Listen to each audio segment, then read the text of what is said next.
Welcome to Ghosts in the Valley podcast. I'm your host, Al Cooley, and today we have Kris Sumner, aka Dr. Kris Sumner, from the Soul Sisters Paranormal. The Soul Sisters Paranormal is made up of Chrissy's two sisters and an associate, Jenny, Michelle, Cara, and Kim, and all five of them have a PhD. They use K2 meters, EVPs, spirit boxes, and trigger items to draw out the spirit they are investigating. Located in Ocala, Florida, you can contact the Soul Sisters Paranormal, soulsistersparanormal.com. So without further ado, here is my interview with Kris Sumner from the Soul Sisters Paranormal. Okay, today I'm excited to have Dr. Kristy Sumner on the show. We're going to call her Kristy tonight. Is that okay? Yes, sir. That's perfect. And she is from the Soul Sisters Paranormal. You want to explain a little bit about what Soul Sisters Paranormal is? Absolutely. So we are an all-female paranormal investigation team made up of myself, my twin sister, our younger sister, and then two family friends. And we essentially started paranormal investigations as a girls' trip. In 2013, we had the opportunity to stay the night in the West Virginia State Penitentiary. And so we always said to ourselves, if we get the chance to investigate a location, then we're going to jump on that opportunity. So we got invited to spend the night at the jail or at the prison. And it was just a very rudimentary investigation. We had some night vision video cameras and a couple digital cameras.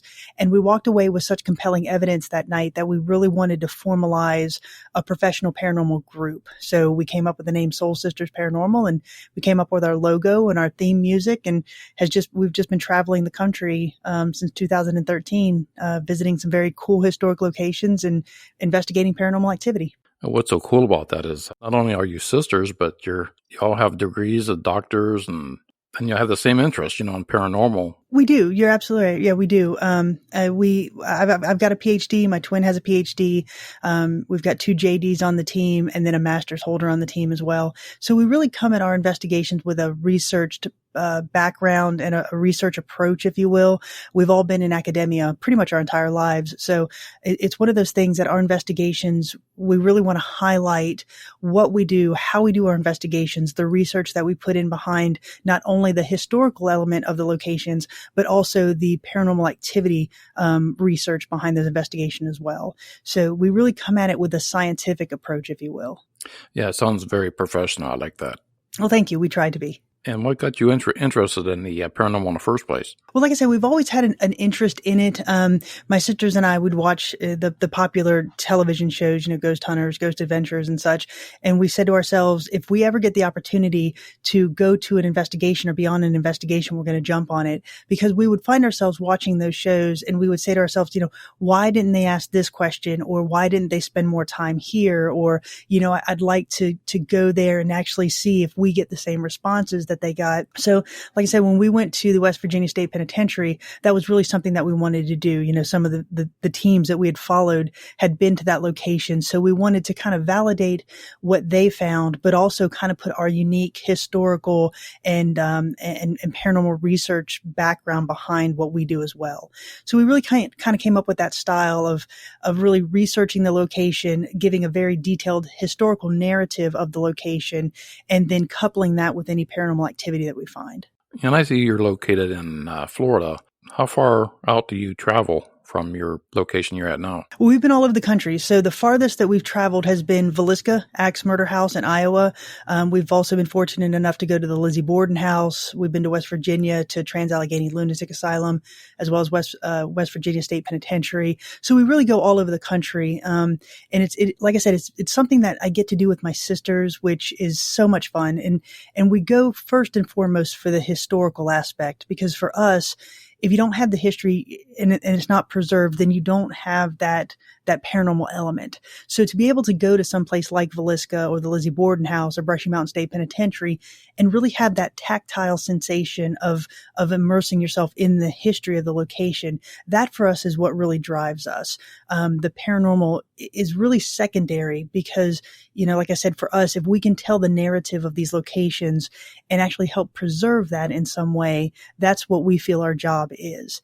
And then, to find the paranormal activity that goes along with those stories to us is bonus. And that's really cool because you're actually given the history of the place, sets you in the mood for what's to come. It really does. Like I said, you can read about the Villisca Axe Murder House or Brushy Mountain State Penitentiary or the St. Augustine Lighthouse. You can read about them. You can Google them. You can see them in pictures. But to just see the grandeur of these locations by being there and immersing yourself in it in like I said, a very tactile way is something that, you just really can't put a price tag on that, at least for us.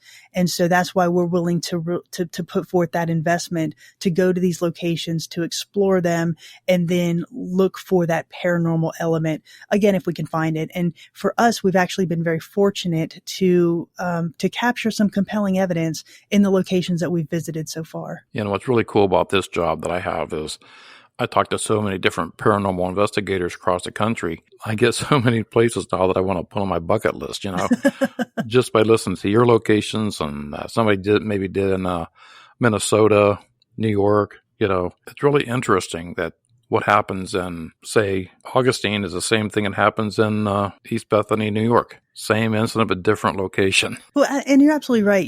Like I said, for us, the delving into the historical aspect is so important. But when you find these locations, like for us, the St. Augustine Lighthouse or the Lizzie Borden House, you're visiting these locations that just have some element of a dark history. Obviously in the case of Lizzie Borden, you've got the axe murders. At Villisca, you've got the axe murders. Some of these penitentiaries, you've got the remaining spirits of prisoners who were there that didn't have a great experience while they were on Earth. And, for us, I think the reason those places are haunted and the places that you mentioned do have that paranormal activity is because obviously what they experienced in life. And for us, like I said, if we can find a way to couple the historical element with that paranormal element, that for us is really what we try to do. So for example, when we went to Fort Mifflin in Philadelphia, we did some extensive research before we went to the location, and we found specific names of individuals that were there. It's a Revolutionary War fort, so it's been in existence since that time. And, like for example, one of the people that we found that was in the fort during the Revolutionary War was a guy by the name of William Howe. He was arrested for treason and he was hung in the fort. And so we really wanted to try to make contact with him. And I think we did that through some of our trigger items that we left for him. And we were able to capture some compelling things, I think, in response to that. So that's what we try to do. Like, for example, we go to the Villisca Axe Murder House. We're trying to connect with Andrew and Abby Borden. When we go to, I meant Lizzie Borden. When we go to the Lizzie Borden house, we try to connect with the Bordens. When we go to Villisca, obviously we're trying to connect with the Moore family. And so that's really what we try to do, marry that historical element with the paranormal element. And when you go on these locations, I notice you have some very cool tools, you paranormal devices you use to record the event with. Oh, absolutely. For us, the main piece of equipment that we use and we don't go anywhere without is our voice recorders. Because to me, I feel that an EVP or an electronic voice phenomena is the most pure form of paranormal activity, if I can use that term. And the reason I say that is because I think for us anyway, being an all-female team, EVPs are very hard to debunk. So for example, if I'm at the Villisca Axe Murder House or I'm at the Exchange Hotel in Gordonsville, Virginia, and I capture a male's voice, it's very hard for me to explain that. It's not caused by an environmental factor that I know of. So EVPs for us is really what we strive to capture.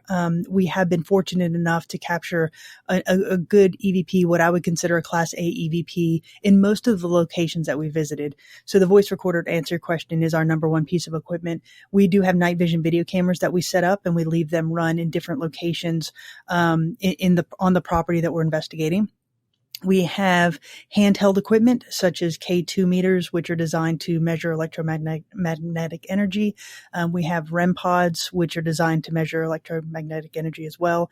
And we have a spirit box, which is an AM/FM radio that's, in general terms, designed to sweep very quickly through either AM or FM frequencies. The idea being that spirits can talk through that white noise. And so we use that a lot, and we've had a lot of success using the spirit box. And then we also pride ourselves on trigger items, and we we really try to find trigger items or invent trigger items that are germane to the locations that we're going to. So, for example, back to Fort Mifflin, we knew that William Howe was in solitary confinement before he was hung for treason. So we took some water, we took some cigarettes, I took a piece of bread, because I felt that those were things that somebody in solitary confinement would want. So we use trigger items with a lot of success in all of the locations that we've gone to. But that really rounds out the equipment that we use and kind of how we do those investigations. And how does each one of the members of your team, I mean, is everybody have a different... like a different role on the team? We do really kind of fall into specific roles when we go to these locations. We don't have a designated role or title for everybody. We all consider ourselves investigators, but, in some of these locations, one of us may have a more active night than somebody else. So that person will become the lead on the team, at that time. We all take turns with the technical aspect of it. We all do contribute to the research aspect of it. So we all kind of wear the same hats, if you will. It really just depends on the location that we go to with what is going on that night as to how we take the lead. For example, if Michelle is getting more activity around her at, say, the West Virginia State Penitentiary, then we all kind of follow her lead and we'll ask questions around her and she'll be in charge of some of the handheld equipment and such. So it really does depend on the location for us. There are some instances where we'll go to a location and we don't have the full team. So, for example, the last 2 investigations that we've done, it has just been my twin and I on those investigations, and that's just because we all live in different parts of the country, and it's kind of hard to get together for a lot of our investigations. And I found that a lot of times that a certain spirit will go to a certain member of the team more than another. Mm-hmm. Which one the spirit goes to, Yeah, and you're absolutely right.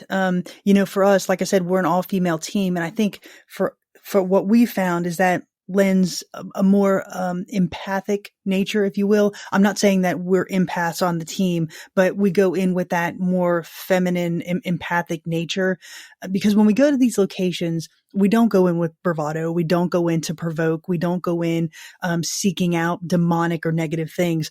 If you watch any of our videos, we always say that we're here to tell your story, and that is legitimately how we feel. We want to go in and try to make contact with any entity that wants to make contact with us to get their story told. So we go in with that mindset. And to your point, we do have instances where, like I said, one of us may have a great night and the others, we're not getting any really responses to them. One member of the team, Kim, she's the one member of the team that has children. So when we go to a location that has kids, it's easier for her to get a response from a child than it is from other members of the team. So yeah, you're absolutely right to that point. And I was thinking, like you said, Kim, she's the one with the children, right? Mm-hmm. So the trigger items she would bring would be like toys or a doll, mm-hmm. and she can relate to maybe that child better than mm-hmm. another member. Yes, absolutely. Absolutely. And we had a really cool example of that when we were at the Exchange Hotel in Gordonsville, Virginia. There's a report of a young child by the name of Jeremiah who's said to inhabit the location. And so she and I were sitting in a hallway, and we were probably about 8 to 10 feet apart. And we were sitting, so she was sitting on one end of the hall and I was sitting on the other. And we both had a K2 meter in front of us, and we had a glow in the dark ball. And so Kim said, if you light up my K2 meter, I'll roll the ball down to Kristy. And the K2 meter lit up. So she rolled the ball down to me. And I said, if you light up my K2 meter, I'll roll the ball back to Kim. And so my K2 meter lit up. So we did that for probably about 15 minutes, just having that interaction with a child. And I think that's really what you have to do when you come across the child spirit, is to kind of get down on their level, if you will, and go into that childlike mindset to get them to communicate with you.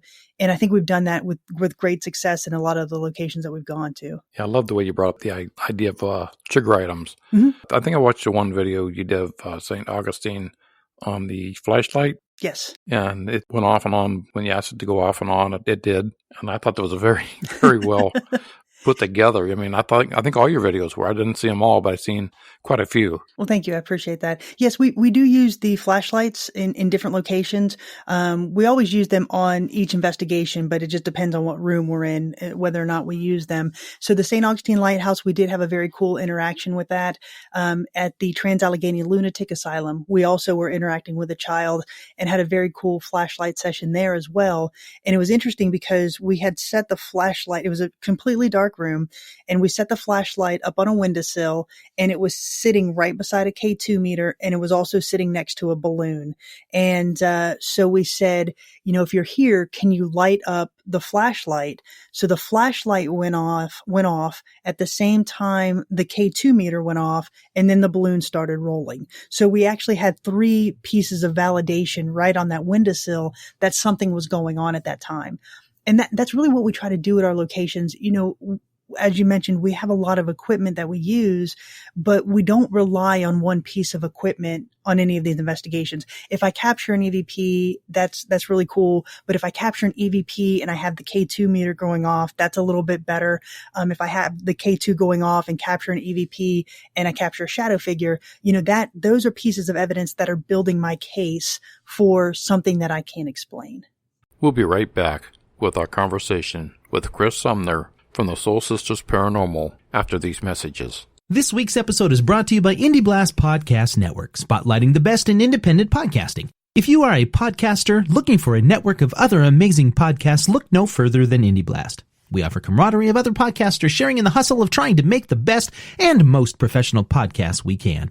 By joining Indie Blast, we can help you increase your listenership by offering strength in numbers. It will also increase your chances of monetizing your podcast. As I said, there is strength in numbers, and networks provide that possibility.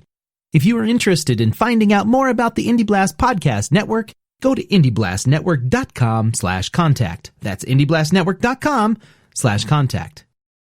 Sometimes it's the equipment is great, and sometimes you can feel things that's not on your meter. Like maybe a cold breeze going through you.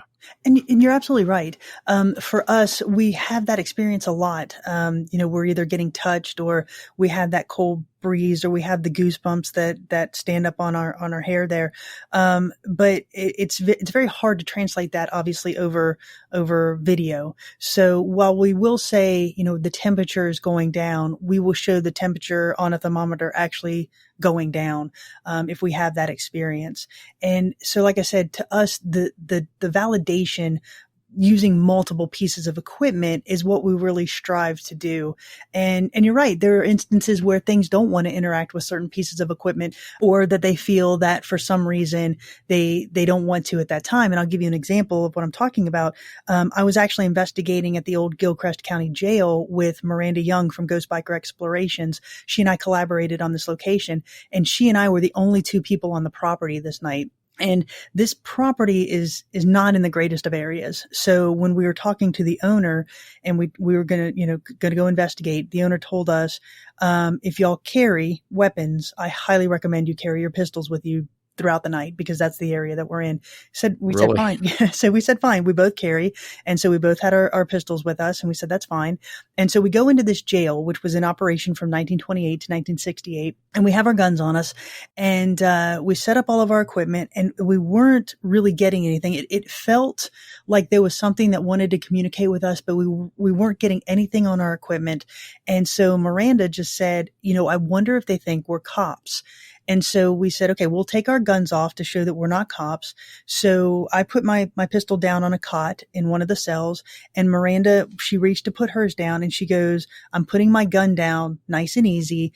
And right behind us, you caught a male voice saying, good. And after that, the night was on. We were capturing everything from shadow figures that walk through our laser grids. We caught that on camera. We were capturing things on our SLS camera. The REM pods went off. The Ovilus went off. The REM pod, we've got EVPs going off. So after that, it was just kind of us showing them that we're not here to hurt them, that we're not here to, be any type of law enforcement, that we really wanted to speak with them. And after we made that connection, it was, in my mind, if I could use the term pure investigation. It was the most pure investigation we've been on because every piece of equipment that night validated every other piece of equipment. And that was just the coolest investigation. One of the ones I've been on before. Yeah, those are always really nice. It was. Your sisters and your other members of the team, are they in Florida as well, or do they have to travel where that job comes up? Well, two of them are in Florida. My twin is in South Florida. I'm more in Central Florida. Kim is in Central Florida as well. And then Michelle is outside of DC and Cara is in Virginia. So we do have to get together. I see you've traveled, a few of these places are on my bucket list, like the Allegheny Lunatic Asylum, the Lizzie Borden house, and the Villisca Axe Murder House. I mean, that's on my bucket list. She's been to places that I want to go to. And, like I said, for us, just having that experience to go to those historic locations as historic locations on their own is just a tremendous feeling. And to be able to couple the paranormal activity that we found with that at those locations is just the bonus. But, we felt like if we really wanted to build our portfolio and our credibility in the paranormal community, we had to go to some of these locations. And so that's what we do when we go to what I classify commercial locations. So things like Villisca or Brushy Mountain State Penitentiary or the St. Augustine Lighthouse or Trans-Allegheny. Those are what I consider commercial locations. We go there to really kind of enhance our investigation style, to try new techniques, to try new equipment, and really, again, enhance our portfolio. And then that gives us some more, what I feel, professional credibility. So when we go to places like private residences or businesses, they can see our body of work and how we do it and what we've captured. And so for us, when we first started this, I just really felt that we had to go to some of these locations in order to do that. And who decides which location is next? Yes. So, I'll come up with a list and, I'll put it in an email and we just have a discussion, a couple times a year and say, okay, I've got these three places. It could be, an hour from Michelle and Cara, which will fit into their schedules, in which case, Jenny, Kim, and I go up, or it could be down in Florida and Michelle and Cara will come down. So it really just depends. So I'll put together a list of 3 or 4 locations and say, okay, I'd like to do this one near this date or this one near this date. Can everybody make it? Can we make this happen? And so we really finalize a lot of our schedule in the January, February timeframe for the year. Obviously 2020 has been out the window, because of everything that's going on. So we've been a little bit limited this year, but typically how we operate is I'll give a list and we'll go through them where they're at. Obviously it takes a lot more commitment to go to Iowa for us than it would be to, the Exchange Hotel in Virginia or Brushy Mountain in Tennessee. So that's kind of how we work our schedule. Yeah, I got online. I was trying to check out some of the, the hot spots in the United States, and I don't know if you've come across the Rolling Hills Asylum in New York. Yes, I've heard of that. Yes. So I found that, like the Rolling Hills Asylum, and we have one locally close to me. It's in Pennsylvania. It's called Hillview Manor. Mm-hmm. Yes, I've heard of Hillview. It's in Newcastle. You've heard of that one? Mm-hmm. Yes, sir. And so what happens, I'm investigating both these incidences. I've been to the Hillview Manor. What's very interesting about that, there's a golf course out back of the Hillview Manor that used to be the cemetery of the manor, with thousands of people buried back there, and they rolled it over with a golf course. So you wonder why, a lot of these are unmarked graves or misplaced graves. Mm-hmm. And then you have a lot of activity in those asylums. Mm-hmm. Oh, yeah, absolutely. Asylums for me, I think, are obviously the quintessential paranormally active locations. And I'll use Trans-Allegheny Lunatic Asylum because I've been there. For me, I think that place is just so rich in a negative history because of the things that went on in the walls there. That was built in 1864. It was an operation from until 1994. And just the atrocities that happened to patients inside those walls, I think that permeates the walls. Nobody went into that place for a happy occasion. It was places where you got committed for just doing simple things. Sometimes it could be cussing or reading the wrong book or yelling at your husband. That could get a woman admitted into those locations. And they would do things like lobotomies and cold water baths and shock treatment therapy, and to try to correct the quote unquote wrongs of these people, most of the time women. And I just think that because of that negative energy that permeates those walls, that's why they're so active. Same thing with jails and prisons. Nobody went in there for a happy occasion.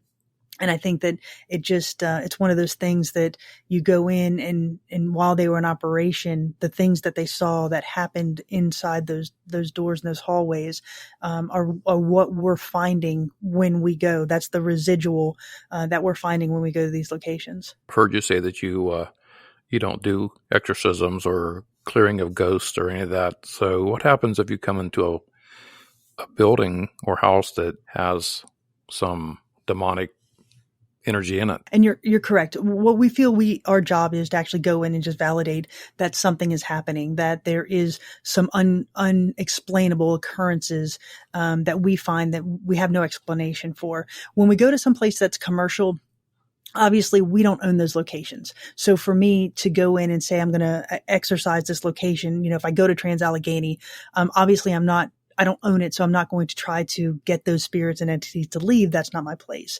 When we're called into a residence that we find has some type of negative energy, or the homeowner has decided that they want their energy, that paranormal activity to vacate the residence, we have demonologists that we'll call. We have priests that we call. We have people that are versed in saging and house cleansing. So we will call them in directly to help with those cases. But for us, we just want to give the homeowner or the business owner peace of mind that something is going on that we can't explain. Or we also go in and we say, this is caused by X, Y, and Z, this environmental factor, whether it's cars going by or, at certain times during the night, your neighbor's doing something, or, first thing we try to do when we go into these locations is debunk some of the claims. Obviously, we believe the homeowner, we believe that something is going on, and we give them that peace of mind that we do believe them. But we also say, okay, we're going to look at this from a different standpoint that you might not have considered. My sister and I are master's degrees in criminal justice, so we use kind of that investigative technique, if you will, that investigative style to look for things that people might not consider. For example, we got called into a business. He had just opened the business, and he put up night vision security cameras, and the cameras kept going off during the night. And so he was convinced, he never saw anything, but the cameras kept, going on and off during the night. So he was convinced that he had paranormal activity. So he called us in. It was about 11:30 at night. He called me and he said, can you please come down? I think things are going on. There's some energies that I can't explain. And so I said, sure. So I grabbed my sister, my twin. We went over there. We did an investigation. We weren't finding anything on any of our equipment. Our K2s weren't going off. We weren't feeling anything. And so we ended up leaving some of our stationary night vision video cameras, and we left them in certain places around the shop. And we all left the building at that point. So we locked the doors and we left. So when we came back the next morning, I said, did your cameras go off during the night? And he's like, yes, they went off at this time, this time, and this time. I said, okay, I'm going to cross-reference that with my cameras. And when I did, what I was finding was his storefront, which is all glass, set parallel to a road where people made frequent U-turns. So when they made the U-turn, their headlights were shining into his storefront and bouncing off of a window or off of a mirror and hitting his night vision video camera. The direct beam was hitting his night vision video camera. So it was essentially turning his night vision off and then back on when the car passed. And so I told him, I said, I don't think this is paranormal. What I think is happening is these lights are essentially blinding your night vision video cameras. So either change the mirror or change the direction of your camera. And he did, and the paranormal activity stopped. So if we can go into a location and find those environmental factors that people might not think about, that's what we feel our job is as well. Yeah, I found that when I started my investigation for my documentary, I found the same thing. Like you said, a lot of it isn't paranormal. I would say probably 75% was a pipe banging in the basement or like you said, the light going by. But the other 25% was very real. Oh, yes, absolutely. My question is do you believe you can move a spirit on to the light, so to speak? Or as I interviewed one paranormal investigator who says, who doesn't believe in God, or so he's just saying, no, you're killing the spirit. You're not moving it on to nothing, because if you don't believe in heaven or hell, what are you moving it on to? Mm-hmm. So he just believes you're killing the spirit, But I have personally seen where the priest had said, it's okay to move on. Mm-hmm. And from that moment on, it was gone. Mm-hmm. Yeah, well, I guess my question would be, if you don't believe in a heaven or hell, where's that spirit actually going? If you have that belief that there's nothing after this. For me personally, I do think that you can move them on. I think that spirits are here. And I'll just say this: I am a Christian. I believe that there is something after this. I'll call it heaven, because that's my belief system. But I do think that the spirits that we're speaking to at these locations were at one time human, and that's who we're trying to connect with.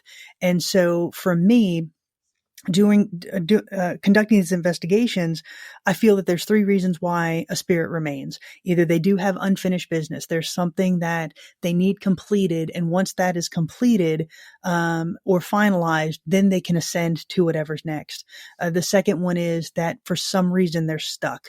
They know that they're deceased, but they can't find their way to the next level or the next realm. Again, I'll call it heaven.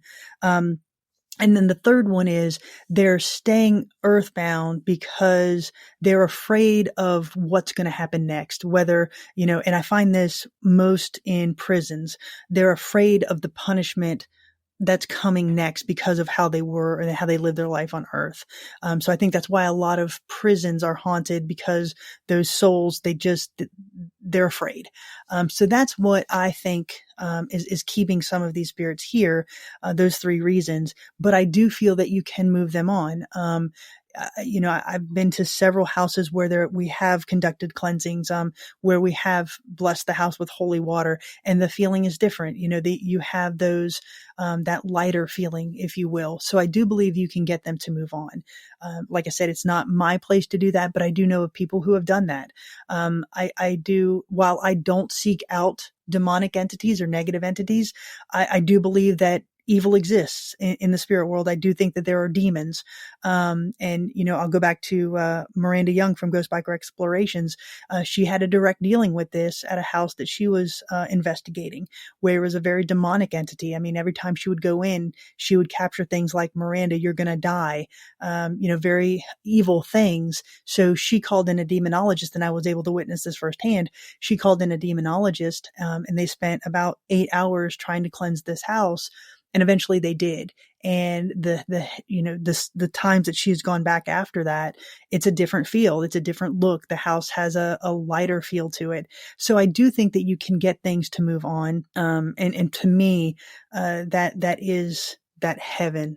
In my belief system, it is moving on to a heaven type of realm. And everything you said, I 100% agree with. Well, thank you. But, I was taken back by a few people I have interviewed that believe opposite, and everybody's entitled to their opinion. Oh, absolutely. I'll be right back with the conclusion of my interview with Kris Sumner from Soul Sisters Paranormal.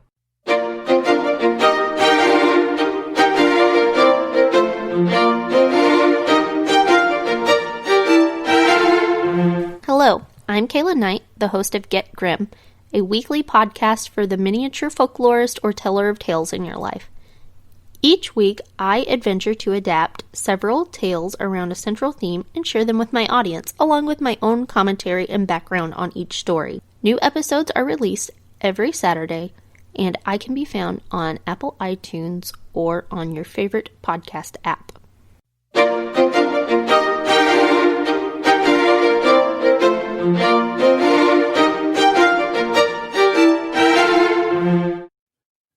I really love your logo. Who came up with that? I did. I really wanted something to represent kind of what we do, but I also wanted it to be feminine, but also be very symbolic. So the skull came first, and then we added the wings, and for that feminine touch. The halo's a little off center because, none of us are perfect. We do have elements of hearts in there, and that's for love. The keyholes is for exploration, and that's what we do. And then the cross is obviously to symbolize our Christian faith. So there's a lot of symbolism in it, and I wanted that incorporated to kind of showcase what we do and how we do it. I like your name too. The Soul Sisters Paranormal. I mean, everything just goes together. I think you guys came up with a great name and great logo. Oh, well, thank you. Yes, I worked with a tattoo artist and he drew that up for me and I think he nailed it. Like I said, I told him I want to incorporate these things and he just did a great job and I love our logo. And I have been to one place you did investigate. That was the St. Augustine's Lighthouse that was there. And I think back in 1985, I believe, downtown St. Augustine, the cemetery. Mm-hmm. Oh, the cemeteries, the Huguenot cemetery. Right. Mm-hmm. Yeah. And, climbing those 219 steps, as you mentioned in the video. And back then I was in better shape than I am now. But that time I was there, I was with the family, so I wasn't really on a paranormal investigation. But just some certain things that happened when we were there, like my son seeing somebody in the lighthouse window moving. And there was nothing there, which it was kind of strange because we were the only ones there. Oh, awesome. Pounding on the step railing with like a pipe or something. And yet there was nobody there. That's awesome. Mm-hmm. Yeah, the lighthouse for us is, we've been a couple of times, and if you ever have the chance to go to St. Augustine, if any of your listeners have not been, I highly encourage you just to get to St. Augustine just for the history alone. You're talking about the city that was built in 1565. I believe the lighthouse itself was built in 1874, and so you just have this. This historical, this chronological history of just some amazing events that happened in the city itself. You've got wars between the English and the Spanish, and you do have that Indian culture that was there beforehand, and so there's just a lot of rich history in the location itself. But the St. Augustine Lighthouse it's really unique. It's an interesting place to investigate for a paranormal investigator because it's the only location where you have to investigate up rather than out. So you're not in a fort or a jail or whatever where you have a location where you can spread out. You have to go up. So you have to control for a lot of things: noise pollution, light pollution. Obviously, there's some different things when you're walking up there. So when we investigated the couple times we've been there, we made sure that we were investigating only in smaller groups, like 2, while everybody else was in the jailer's house. But we came away from both of those investigations with very compelling evidence. There was one time where we were climbing the stairs and we thought we heard a whistle from underneath. And so just because I started to hum something, so I went, and from underneath, a man yelled up, "Saw you," which was very compelling because, like you said, we're the only people on the property, which was very interesting. And then in the keeper's house, one of the reports is that there's a smell of cigar smoke or cigarette smoke. So for the trigger items, we took some cigars and we also took a pipe. And when we went and we left those things to kind of be stationary through the night. And one of the times when we went back into the keeper's house, you could smell, it was very prevalent. You could smell that pipe smoke. And so we did get some cool EVPs from there, some very interesting flashlight sessions, as you mentioned before. So I just love the St. Augustine Lighthouse just for the history alone, but the investigations that we've been able to conduct there have just been pretty amazing in my mind. Doing my research on that, I came across a couple other people I know from the area. What I thought was interesting was 1821 was the yellow fever, and it was there again in 1839, 1841, 1877. What I found interesting is a lot of people were buried alive, because they were trying to so quickly to get rid of this virus and the quarantine. I don't know if a lot of the paranormal activity inside of St. Augustine itself, with all the spots that things are happening, if it's from all the deaths from the yellow fever virus, if it's related or not. Oh, it's absolutely possible. Like you said, you're talking about a time frame where, there obviously was not a lot of medical research into this. So people really did what they thought they had to do to stop the spread of stuff. So you're right. People, in some cases could have been buried alive for sure. And so you do have that component. Again, I don't think that you can have the wars or the skirmishes that you had at that location, through the history that it occurred, again, back with the English and the Spanish, to have those skirmishes, to have those wars, again, to have that Indian, that Native American influence and not have something paranormal happen in St. Augustine. Yeah, and because there was two cemetery, a Protestant cemetery and a Catholic cemetery. Correct. So, if they were moving bodies, somebody messed up or, just someone I was talking to yesterday. I mean, we were brought up to St. Augustine, after I told him I was watching your video and he brought that fact up, and I'm like, that's interesting. I mean, because you're talking about a whole different era. Oh yeah, absolutely. Like I said, you've got the oldest city in America, and just so much. It has just seen so much from viruses to wars to that Native, like I said, that Native American influence essentially being pushed out by both the English and the Spanish. And, so you have that. And I'm sure there's been Native Americans who have cursed that land as well. So you may have that you're dealing with.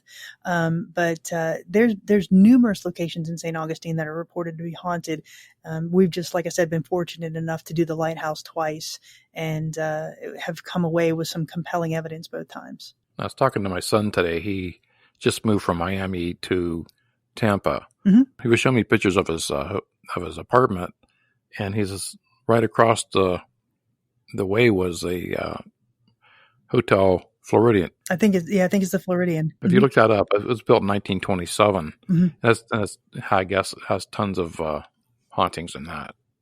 Yeah, there are numerous locations around the state. I know the Floridian, I think, is absolutely one of those. I have not had the opportunity to go over and investigate. There in downtown Tampa, I believe there's a theater that's also reported to be haunted. Ybor City, which is just outside of Tampa, has numerous locations that are said to be haunted. And again, for me, I do think that that Native American influence from the Seminole tribes that were down here and essentially being pushed out, I do think that has a lot to do with it. It is a contributing factor. And again, just like we spoke about before, just the historical aspects of these places. Again, if it was built in 1924, the things that it has seen, and essentially the century that it's been in existence, it's really hard to go to pretty much any place and not find a report of a haunting or a legend or a lore that surrounds a location. Because I was thinking about the Hotel Floridian. Then I did some more research on Tampa area and also watched a video on YouTube where we're talking about old downtown Tampa was Indian burial ground in the middle of the city. And what they did, they leveled all that out. They just used those bones of the Indians as like the base for the roads. There's so many hauntings throughout Tampa because they're sitting on Indian bones. Well, and again, I think that's with a lot of places. I'm actually from Ocala, which is north of Orlando, and it had a very strong, because Silver Springs is right there, and that was considered sacred to the Indian tribes. And I do believe that influence strongly parallels some of the paranormal activity that we have in this location.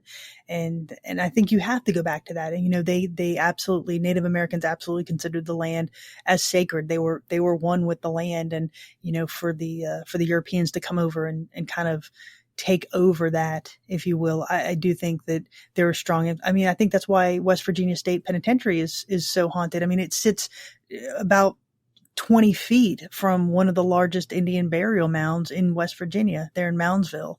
And the city is named after the Indian mounds. So I do believe that that's one of the reasons as well. Brushy Mountain State Penitentiary, it sits in a valley between two mountains that were considered pretty sacred to Native Americans. So I think that Native American influence is absolutely there in a lot of the locations that we've gone to. Yeah, that's interesting because, a lot of episodes I've done this past year and a half since I've been podcasting, for some reason comes up somehow with either Native American Indian or Native American Indian burial grounds, and their tradition, and every living thing has its own spirit. Absolutely. And I think if you're a paranormal investigator, if you're serious about research and you're serious about the history of the location, and you don't take into account that Native American influence on the land around you, on the land, on the location, then I think you're doing a disservice to your historical research. I just really feel, like I said, that a lot of the places that we've gone to, it has that influence. Some other places may not be as strong, but every time we go to a location, we always have, some Native American chants or Native American drums or something that we've downloaded that will play in order to try to get a response from any entity that may be in the area. Now, I see it on your website that you have a book coming out. We do have a book that is in the works. It's one of those things that we put on there that we are very interested in doing. But right now it's just a bunch of loose leaf papers with notes on it. So it's a very loose book right now, but yes, it is something that is in the works and something that we want to put together just to really highlight those things that, we don't in our videos. We really try to keep our videos around 30 minutes. We just don't want to make them too long, and we want to highlight obviously the history and our investigation, but we don't want somebody to have to sit there and watch for 5 hours. So that's not really what we want to do. So I think a book is going to be something that's going to allow us to delve deeper into that rich historical narrative that we're trying to portray to our audience, and put together also highlight the paranormal evidence that we found and how we found it. So you have any places you have coming up you're looking forward to go to? Or Well, we've had several on the schedule, but again, 2020 has just really messed that up. Earlier this year, before quarantine, we were able to get 3 investigations, 2 in Kosciuszko, Mississippi, and 1 in Sylva, North Carolina. So actually, we're going through all of that evidence review right now. So we should have all of those episodes out before the end of the year. We are tentatively scheduled to get to Octagon Hall in Kentucky. There's a new location that just opened up, the old Stone Jail, which is in Franklin, Kentucky. So we're going to try to get to that as well. We do have several meet and greets that we'll be at. One in Henry River Mill in North Carolina. We'll be there doing some speaking engagements. So we have stuff like that are in the works. But right now it's still kind of up in the air until things settle down. Well, Kristy, I really appreciate the time you gave me tonight. Very insightful on a lot of your investigations and how you take everything very serious and add the history to it, which is very important. Well, thank you very much. I really appreciate you having us and the support you've shown us. It's just been a real pleasure speaking with you tonight. And where can my listeners contact you? Our website is www.soulsistersparanormal.com, and everything you really want to know about us is on that website. Our contact information, all of our videos, the backstory on who we are and why we do what we do. That's all there. Our upcoming engagements, our appearances are there as well. We're also very active on Facebook under Soul Sisters Paranormal, and you can also watch all of our videos on YouTube under Soul Sisters Paranormal. Well, Kristy, it's been my pleasure. Thank you. I appreciate it. Hope you have a great night. Thank you, Kris Sumner from the Soul Sisters Paranormal. It was my pleasure having you on the show today. And you can check out Soul Sisters Paranormal, soulsistersparanormal.com. Today was my 50th episode. I'm excited about that. And hopefully I have another 50 more left in the tank. I'm sure I do. Thank you for listening.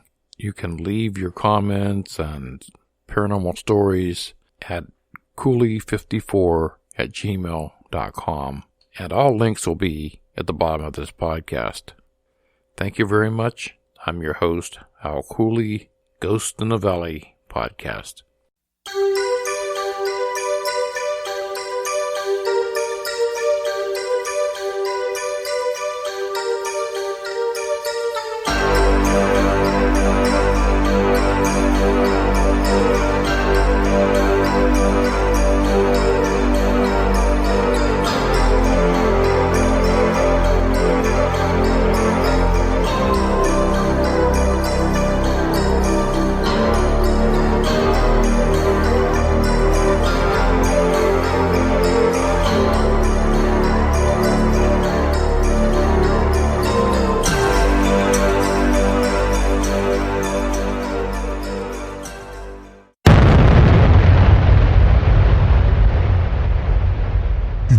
Podcast Network.